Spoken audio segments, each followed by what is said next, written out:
Hello everyone, Hunter-Chidster here, and today I decided to do something different today as I want to take a break from Bloodborne and I'm starting my Dark Souls playthrough, so I'm going to making a video of the bosses ranked from worst to best.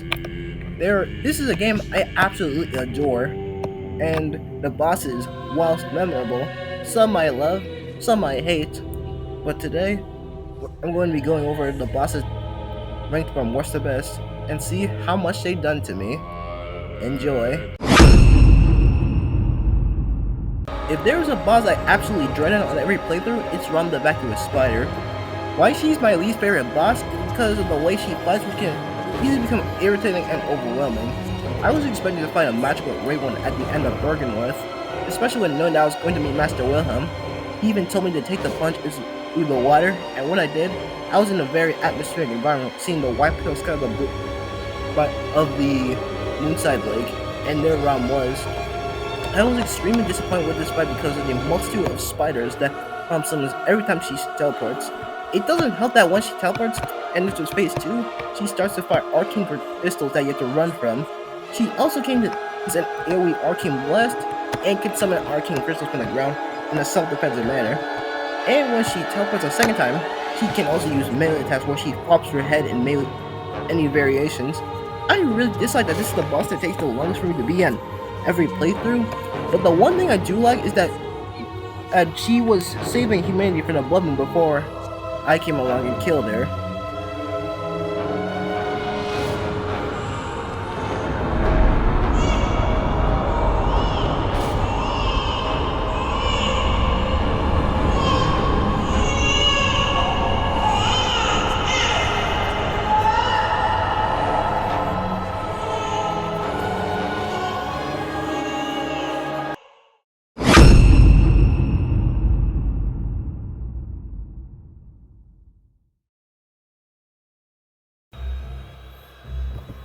The One Reborn is another mandatory fight that falls flat in terms of quality. I understand what From Software was trying to do with it, as they wanted to recreate a successor to the Tower Knight from Demon Souls. Despite the One Reborn having one of the most terrifying boss designs in Soulsborne, it is rather disappointing and annoying. Every time I fight it, I will always immediately run up the stairs and take out the chimeras that will rain fire from above and can heal the boss. The one thing I really hate is the fact that its entire body feels like a living hitbox. This means I can create lots of frustration when trying to deal damage, as there are many instances as it will most likely be kicking me with its many limbs. Also, unlike the Tower Knight, the One Reborn is very vulnerable to straight around his body. In my first playthrough, he killed me 3 times because of how much damage it can do if ever get near it. Its runback is somewhat controversial, as players are most likely not going to find the elevator that acts as a shortcut to it. Even I didn't know about it until I beat it. This means that they will have to go through lots of projectiles from the hunters up top of the bridge and the undead amalgam spewing blood from the sides. And that's not considering the hunters inside Yargo where the hygiene jail is. All of these battles make the One Reborn a hellish obstacle to overcome. Here is the first optional boss on this list, the Witch of Hemwick. This is the first gimmick fight I've experienced in a Souls game, and it was a very unique experience to say the least. The gimmick of the witch is basically playing a game of hide and seek where the witch is invisible and I define her to claim my victory. When she's invisible, she would spawn Madwins, which are tall shell entities that will lash at me with their scythes. Also, she gives herself away when she starts spawning them. I often consider her the second easiest boss in the game, because this is the first fight where I felt very relaxed in a while. Especially since when I find her, I can immediately do around 50% of her health before she can teleport away because of how easy it is to stunlock her. That doesn't mean that she isn't dangerous, as around half health, another witch spawns, so now to kill both of the witches at the same time to get the win. They can use axe swings as well as an AoE arcane blast to fight back. However, in their second phase, when one of the witches dies, the other enrages by spawning more bad ones and gains a stun projectile that can stun me in place for an easy grab attack. This alongside their awful rollback is why they're still on this list, as going through heavily channeling can be painful for the hags, dogs, and executioners. Also, this is the only boss where your insight matters, as If you enter the boss room with 0 insight, the mad ones aren't present, which removes most of the difficulty. I understand that witches can be fought early in the game, but they were almost too easy.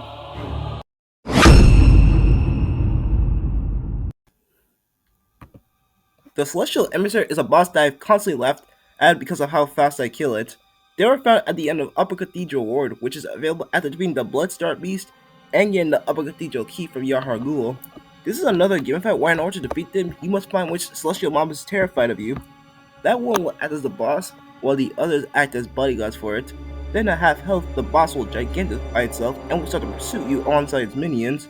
When fighting it, I discovered that Shaman is really effective at making the boss and minions turn on each other.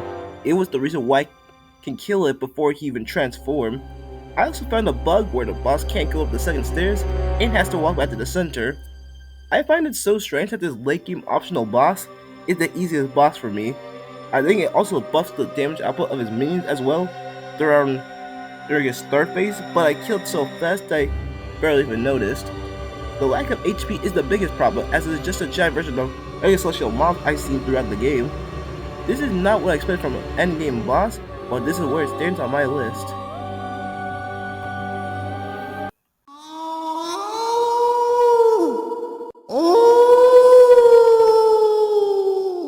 Cause, or some say cosm.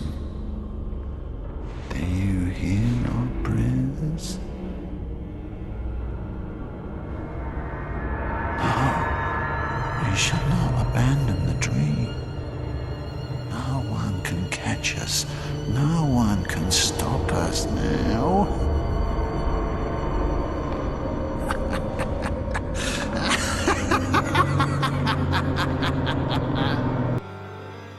Micolash is a very interesting gimmick fight, as the gimmick is to chase him through many hallways and leave him to a dead end.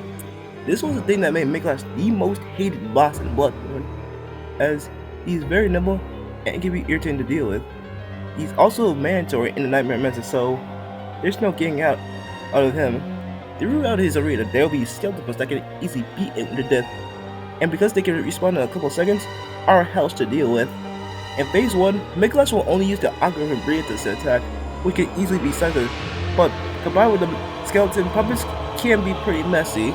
However, once you deal with the skeleton puppets, you can easily stun lock Micolash until he reaches half health. During the second phase, he gains his most infamous attack, a Call Beyond.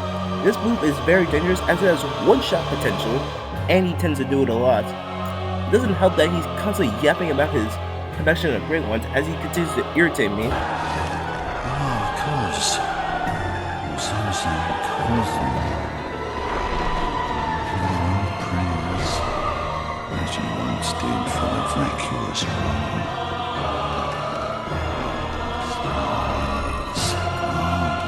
Eyes, grant eyes, not eyes to cleanse our beastly idiocy.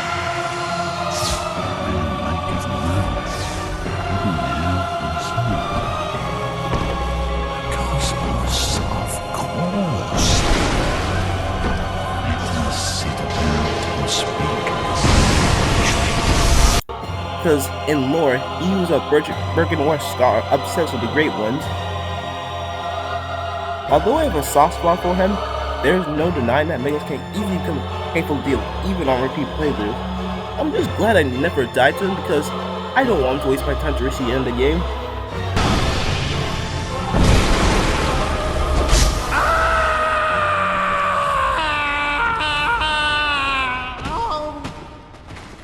Now I'm waking up! I'll forget everything!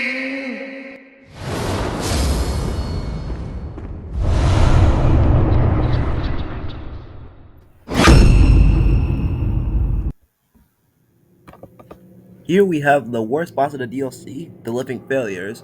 They are found at the end of the research hall, and are the first of two bosses located there.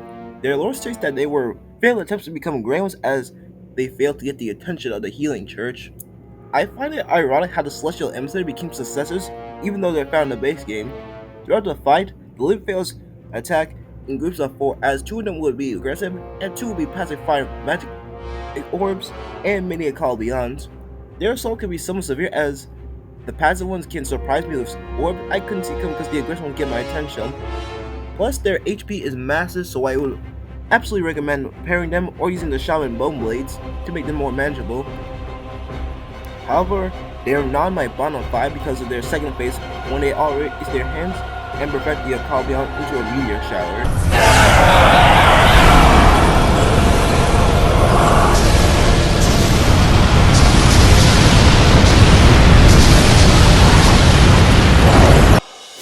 This absolutely stunned me as the music elevated into greatness before I even knew it. Luckily, I could easily hide behind the sunflower in the center to avoid the attack, but the spectacle was still there. Plus, I could maybe get backstabs on them while avoiding it, since they'll be stunned into place. I was absolutely stunned to see a grand OST for a lackluster of a boss. Although they're the worst boss of the DLC, they still made me to perfection.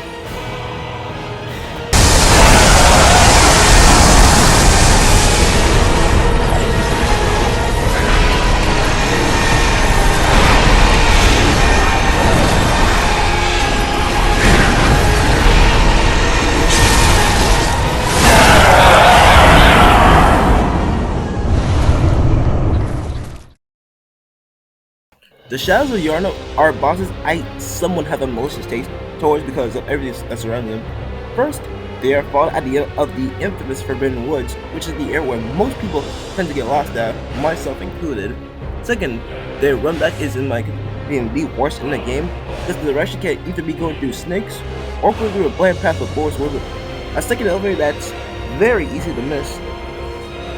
As for the fight, there's one katana and a shadow, one flamethrower shadow, and one pyromancer shadow. This is my first into the Soulspawn gang fights, so I was in for a tough fight with these three shadows. I didn't like how easy it is for the shadows to corner players because their arena feels miserable to be on. The only saving grace is the giant tombstone, which makes it easier to block the pyromancer attacks and to cut the other two shadows. I absolutely recommend using the Shaman Void in order to give yourself relief when fighting them. It's their second phase is where my power starts to apply to them, in which snakes burst out of their stomachs and they all get new moves. I really hate how much the katana shadow starts to use long reaching attacks to cover a lot of distance, and the pyros can rain fireballs from the sky. Also, the flamethrower shadow ignites his sword in order to increase his damage output. That's also not mentioned that when there's one shadow left alive, it can summon snakes from the ground to attack me. All these methods contribute to why the shadows are somewhat difficult for when I fight them in the game.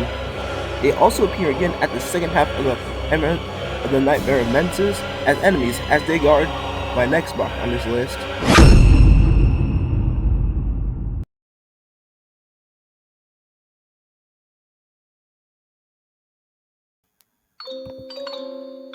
If there was a boss I had the most difficulty ranking on this list, it would be Murgo's Wet Nurse. She's fought at the end of the Nightmare of Menses, as she can be one of the final bosses of the game, although it's very complex. Throughout the second half of the game, cries of the Great One Murgo can be heard, and now I finally found where he is in order to end the nightmare. Murgo's Wet Nurse fights with her 6 size, as she can do many combos and delayed attacks. My favorite attack is when she does a spin wheel, which has one-shot potential on New Game Plus cycles. Her movement is the issue as she is very slow without the use of teleport, and her attacks are very predictable. This is somewhat fixed when she starts to use her purple mist attack, as she gets very aggressive, and when her health is around 50%, a clone will attack alongside her. However, as long as you survive all these, she can be very simple for an endgame boss. I do like that when you beat her, the entire Hunter's Dream Mansion is set on fire, which indicates that the hunt is near the end. I was very disappointed about how somewhat easy she is for being one of the last bosses of the game, but it was Rom's fault for the drop off in boss quality.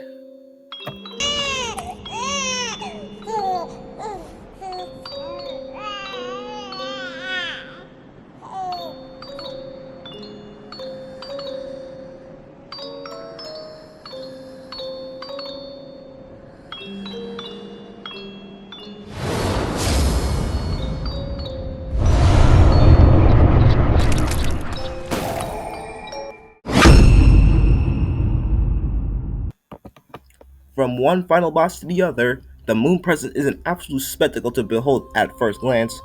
She watches over the hunter's dream and is known to be the most powerful Great One. She can be fought when you can see whom 3 umbilical cords throughout the game. Don't question why, but it's for your own good. One can be found in the Older Man workshop early in the game, another from killing Yosefka during the Blood Moon, and one from killing Murgo's wet nurse. I absolutely adored her design, but that's where all the good stuff goes away. During her fight, she counter attacks in many counter combos, hair lashes, and jump attacks. This is a good piece of combat on paper, but it can be very easy to dodge as keeping up with her is key to win the fight. Why she ranks at number 14 is because of her Doom Gaze attack, which sets the hunter to 1 HP, but it leaves her very vulnerable. If you can get a visual during these 10 seconds, you can undo all the damage by getting your health back. She does summon orbs in her second phase that will nullify the use of blood vials, but it doesn't change the problem when you can still get your health back. This was a huge drop off from the boss prior to her, but her involvement into it and it does give her some increase in her ranking. Will you be in charge of watching the dream on her behalf?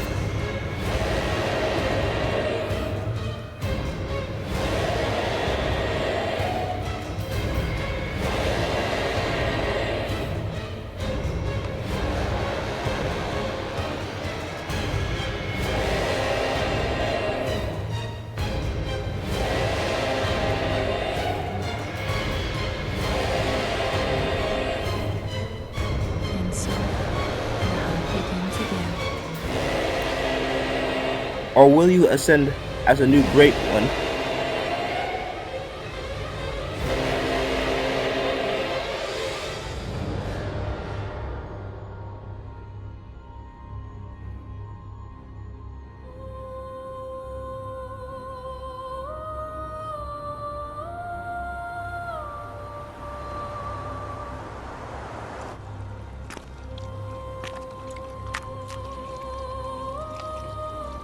Are you cold?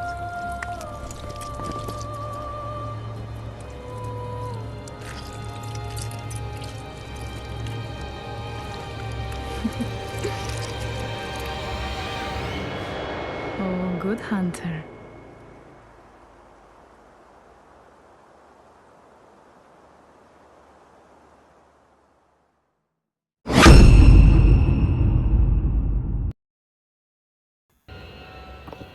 Now I'm going back to where it all began with the Cleric Beast. This larger beast was the first boss that not just in the game but in Soulsborne as well. The build-up was absolutely insane as hearing it as I climbed the ladder at the beginning of the game gave me chills.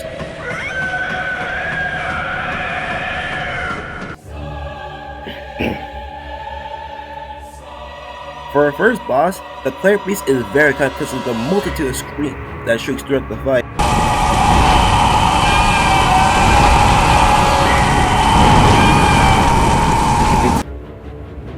It fights by swinging his large left hand that was very inspired by Manus from Dark Souls. The only issue that I really faced was the camera constantly not helping me when next to the boss. But still, I absolutely love the Cleric Beast as it was the first of the many beast bosses to come later in the game. Plus, how could I ever forget the amazing music that plays when I fought it? And also the Cleric Beast appeared in the intro on the main menu, which makes me adore it even more.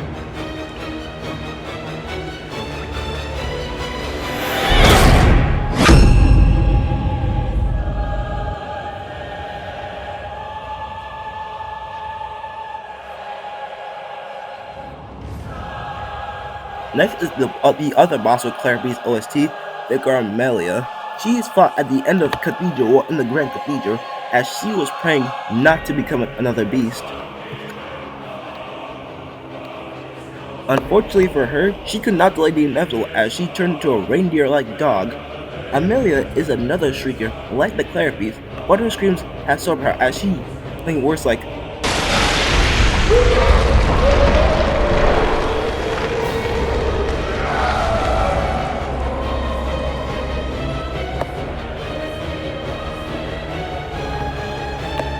As tragic as she is, Amelia has to be slain in order to progress through the game as she can be a massive wall for new players. The one thing that can be considered problematic is when she starts healing in the second phase using her golden pendant. Amelia can gain around half her health back whenever she wants to, and it's very difficult to stop her unless you either break her poise, stagger her reversal by hitting her legs, or using the numbing mist. The fact that the numbing mist is her weakness is very crucial to prevent her healing, but finding it beforehand is easier said than done. Plus, she is the boss also need to access the DLC, as going back to the Hunter's dream will make you find the Eye of a Blood Drunk Hunter, grant you trigger the cutscene of course. And once you do, go back to Cathedral Ward, go left outside of the building, and you'll be taken by my number 11 pick. Curse the fiends, their children too.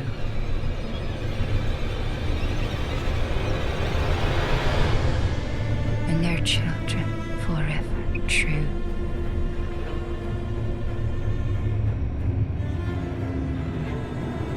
Just missing out on the top 10 is the great one, Amygdala. Oh, Amygdala. I have been seeing lots of people hating this boss because of how it fights. Amygdala is the kind of boss that has the most love-hate relationship with people. I love it because his boss fight can be fun if you stay in front of it, as you can easily see what it throws out. I don't like that it's located in the infamous Nightmare Frontier, which is the first Soulsborne swampland that I ever played. You can find it very early, either by getting taken by the lesser one between Cathedral and Yarhargul. Oh, Amygdala! Oh, Amygdala! Have mercy on the poor bastard!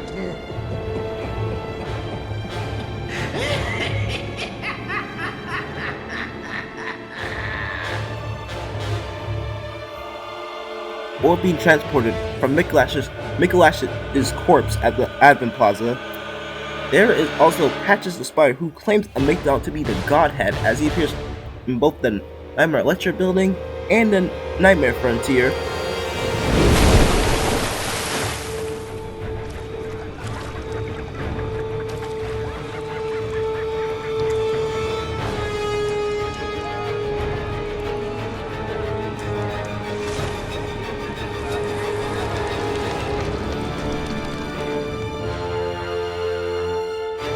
As for Amy's fight, it fights using hand combos, lasers, acid, and arcane shockwaves, which are all very easy to telegraph.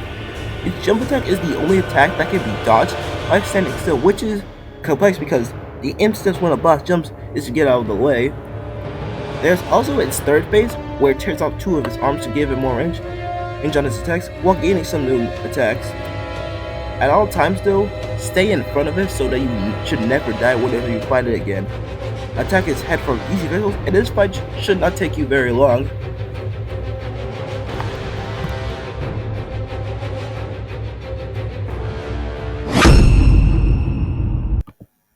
I know this may look controversial to some people, but Lawrence has been by far the most misunderstood boss in the game. I understand the stats that he's on reskin of the Cleric Beast, but he's in Vicar Amelia's room.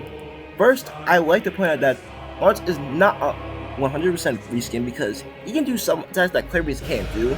Second, despite having the worst run rate out of the DLC bosses, Lawrence has a very glorious OST to listen to. He's one of the few beast bosses not weak to fire. The reason for the hate is because of Lawrence's damage output and high HP, which makes him feel like a massive endurance test. Another reason is because he defies what the game taught you, as getting rested is probably why people die to him so much. Triggering his fight also involves going through two angry hunters twice to get his skull to him. This is the only fight where my Kirk Hammer felt very necessary in order to get viscerals on him. There's also his second phase, which his legs blow off and he starts crawling towards you while lava trails are being left behind him. The same strat applies, as being patient will make his fight more manageable, and is why I never died to him. All Lawrence has to do was listen to what Master William told him, otherwise none of this would have happened to him. I've come to bid you farewell. Oh, I know. You think now to betray me. No, but you will never listen. I tell you, I will not desire this. We are born of the blood, made men by the blood.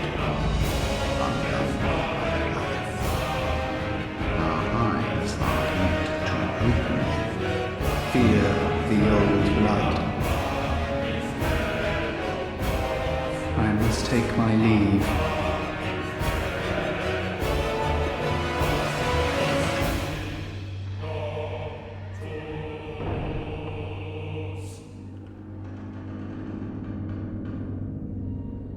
By gods, David Morris.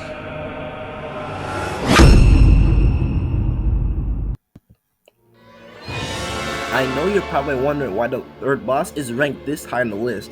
The Bloodstar Beast is a case of where a boss can be overwhelming on your first playthrough, but can be a joke on repeat playthroughs. It is located at the end of Old Yarnum as it's found standing menacingly in an entombed church.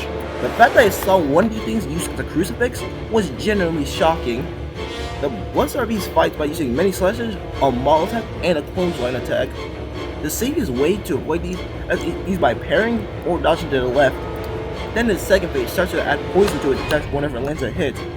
It becomes a lot more aggressive as it gains slash combos and a deadly grab attack with one-shot potential. The same strat is to dodge to the left, which will evade most of its attacks.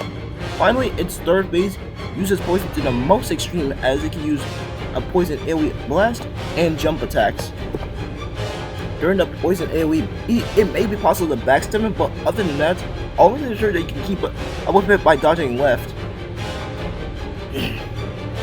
Also, defeating it is very crucial for accessing the chalice dungeons, as well as the Healing Church Workshop, Old Abandoned Workshop, and Upper Cathedral War later in the game.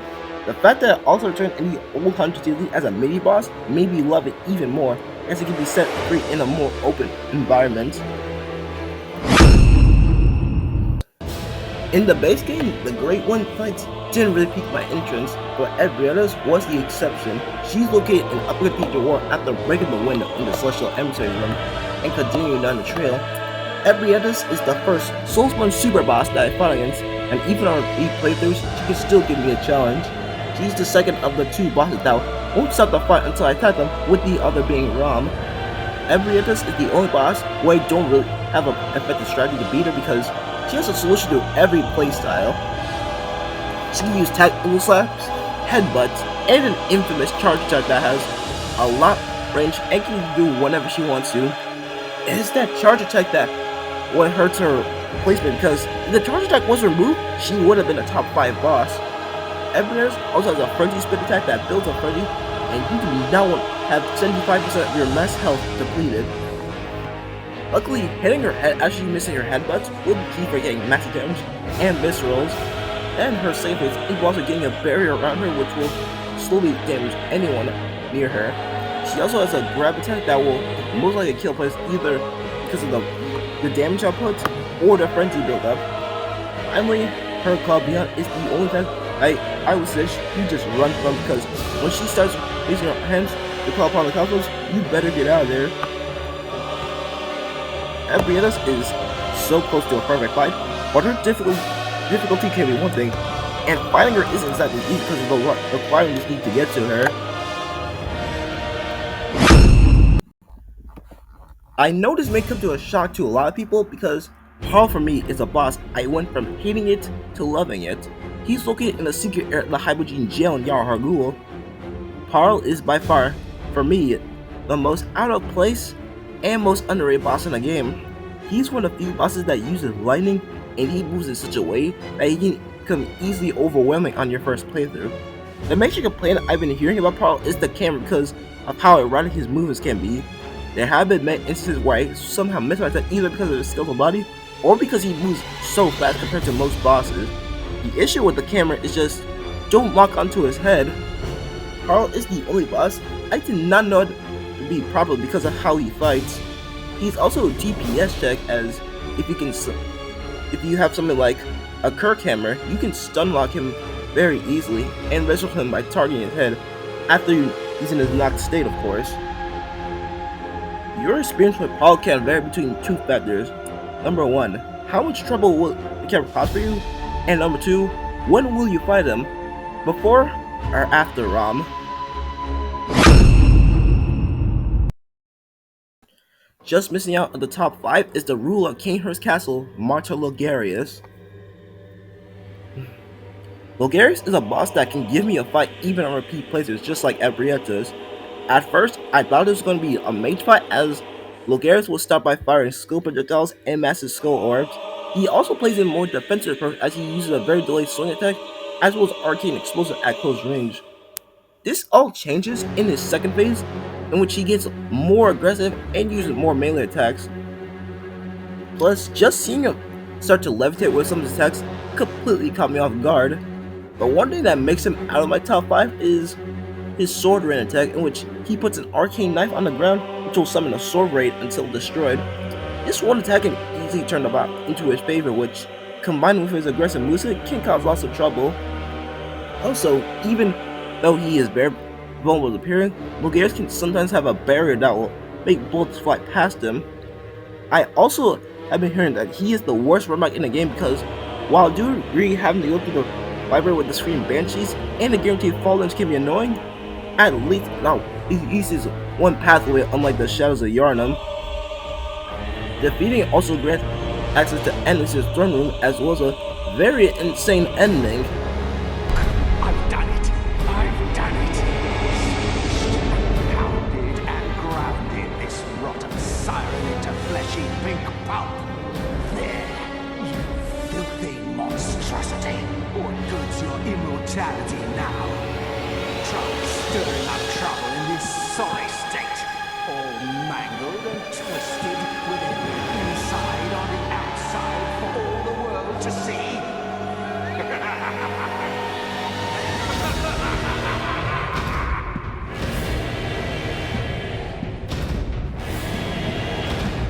Oh. Look at this. Thanks to you, I've done it. Well, isn't it wonderful? Now Master can be canonized as a true martyr. I've done it. I have.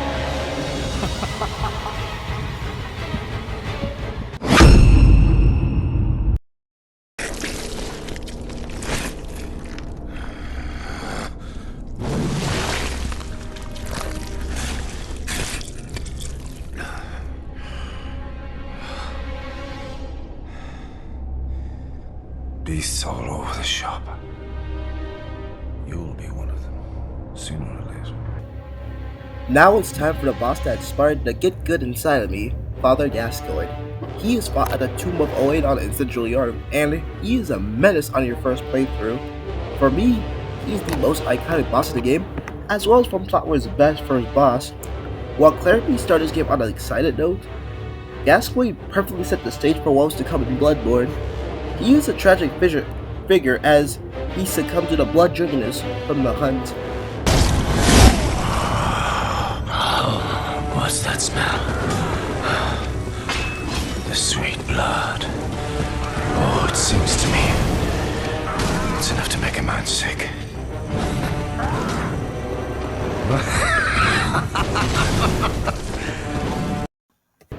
Gascoigne was the boss that made me see the greatness of the parrying system in the game. His influence inspired me to become more efficient into parrying and eventually mastering it. But one thing I didn't like about his boss fight was the tombstones that could get in my way when trying to evade his attacks.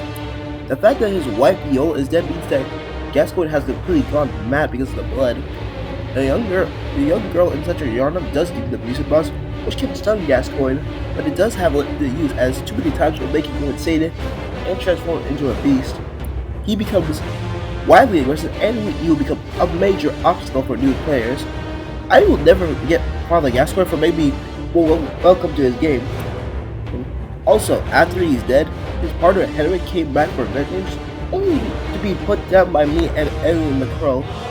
Gascoigne was the perfect boss that could kick off one of my favorite games that I've ever played, even if he was a massive spike up in difficulty.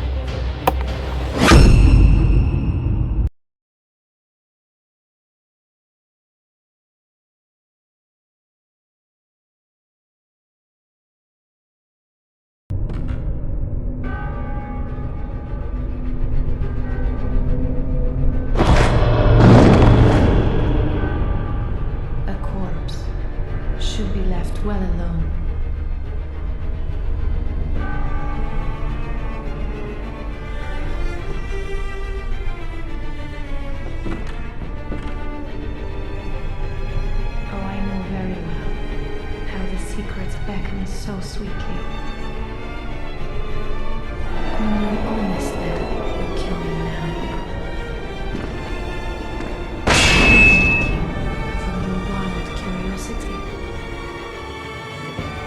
I know it feels wrong to not put Lady Maria in the top 3, but she was somewhat overhyped when the DLC first came out.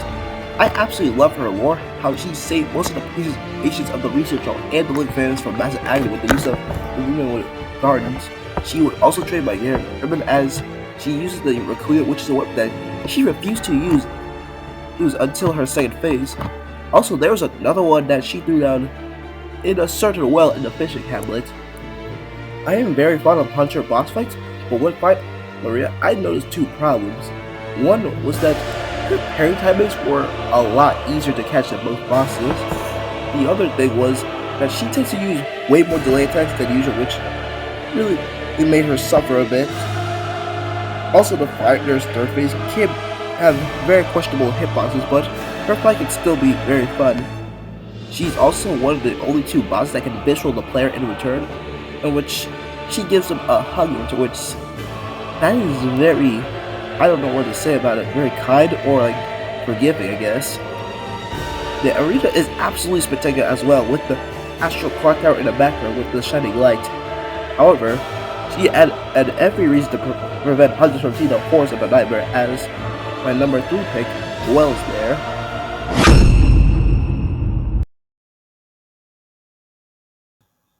Kas, or some say Cosm, taking the bronze medal, is the Orphan of Class, who is the final boss of the DLC. Located at the end of the fishing hamlet, the Orphan has the reputation of being considered the hardest boss in the game. The Orphan is a tragic great one, as he was just born after his mother's death.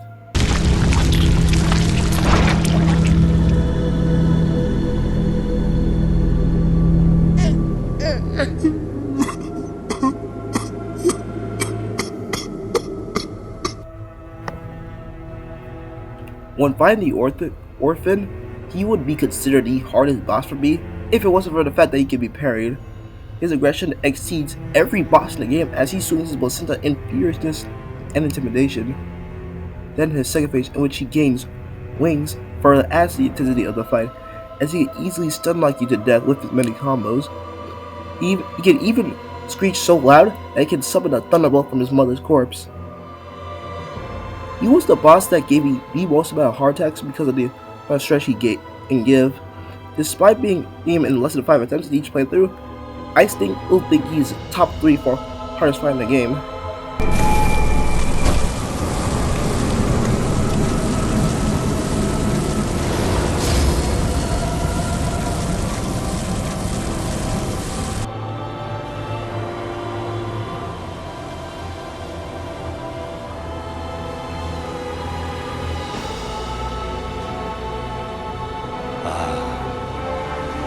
Sweet child of Kos returns to the ocean.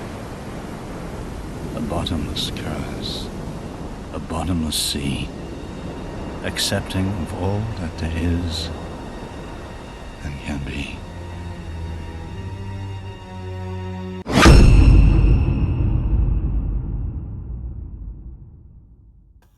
Taking the runner-up position is my favorite fight from the base game, Gehrman the First Hunter. Gehrman is a man who is bound to the Hunter Dream by the Moon Presence and is forced to watch over it on her behalf. He helps hunters define their goals to end the nightmare and be free from the dream.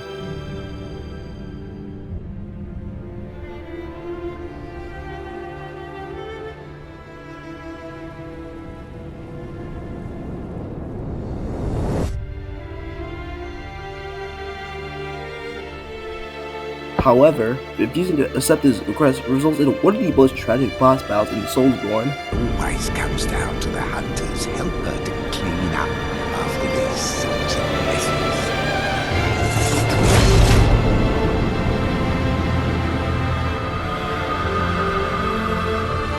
Tonight, Gammon joins the hunt. This now becomes a duel between 2 hunters, in which one will be freed from the dream and the other will stay till the end of time.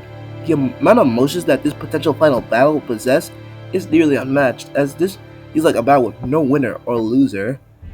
I was in love with this fight, knowing that my own mentor will be the final champs left in the game. At the same time, this fight has lots of lore behind it and lots of tragedy built in as well. The music portrays the desperation for the hunters to fight and to free the other.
Gammon is a boss that I never hate, as even when I died my first playthrough, I was still a couple of emotions in the fight.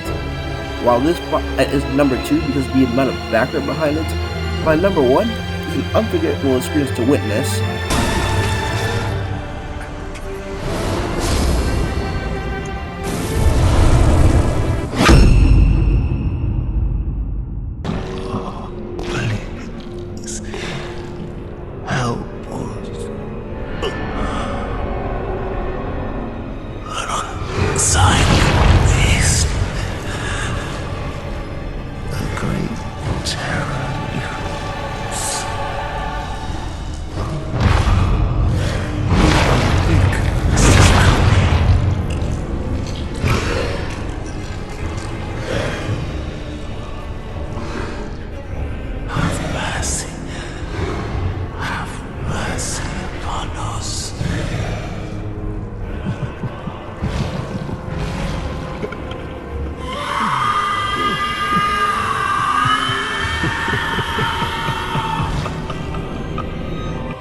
Oh man, I knew from the beginning of making this list, Ludwig would easily be the crown for the best boss in Bloodborne.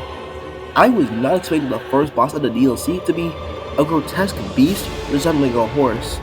I also realized that Ludwig was the reason why the Blood River in the Hunter's Nightmare exists, because of the amount of horses that he killed. People probably know about his name because of his Holy Blade, which is one of the best weapons in the base game. Fighting Ludwig is a whole different story because his first phase is where most of his difficulty comes from. He is wildly aggressive as he gives almost no windows for healing. This phase is probably the reason why some people don't put him number 1, as these bosses are somewhat overused up until this point. It probably is also because the sheer amount of damage that he can deal, but while nowhere near Lance's, still can be devastating. I was stuck on Ludwig for a while because most of my deaths for him were from his first phase.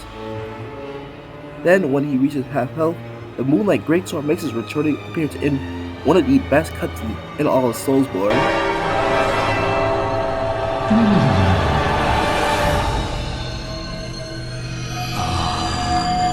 You were at my side all along.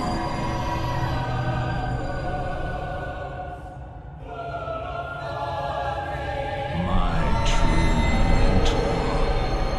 My guiding moonlight.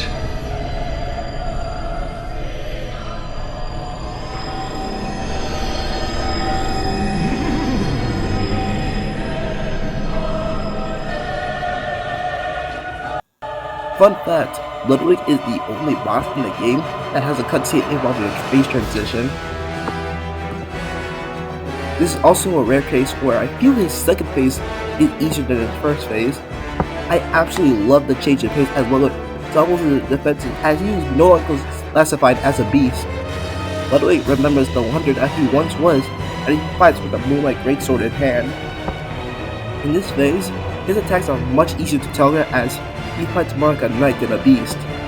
The amount of beauty this fight brings alongside that amazing soundtrack elevates it to top tier status. Ludwig also has a unique feature in which, after he's defeated, he can talk to the hunter companion on their conditions. For example, if you don't wear a church hunter outfit, he'll shriek in pure agony and madness.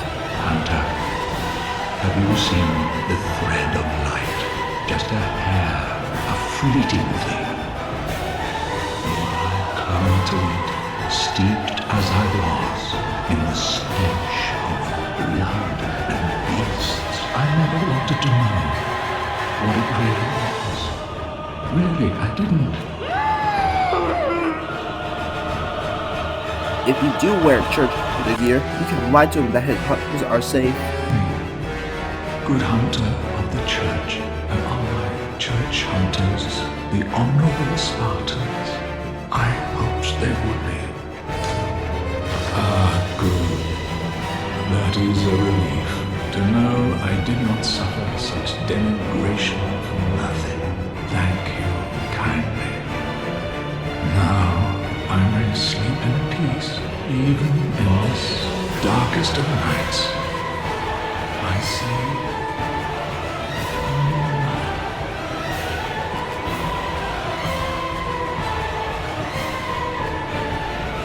Or you could tell him the truth, and he'll shriek in disbelief. My, just as I feared. Then a beast-possessed degenerate was I, as my detractors made eminently clear.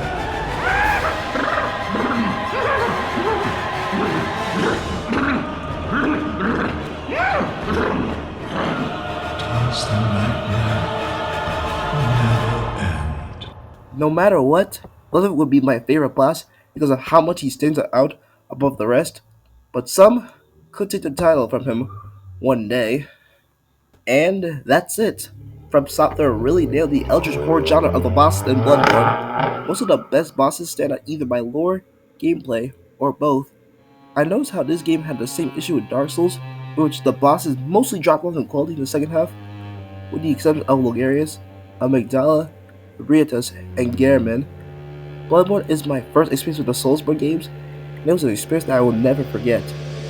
Thank you for watching the video, and if you have any questions about the rankings, you're free to comment on what your opinions are about either the list or the bosses. The end.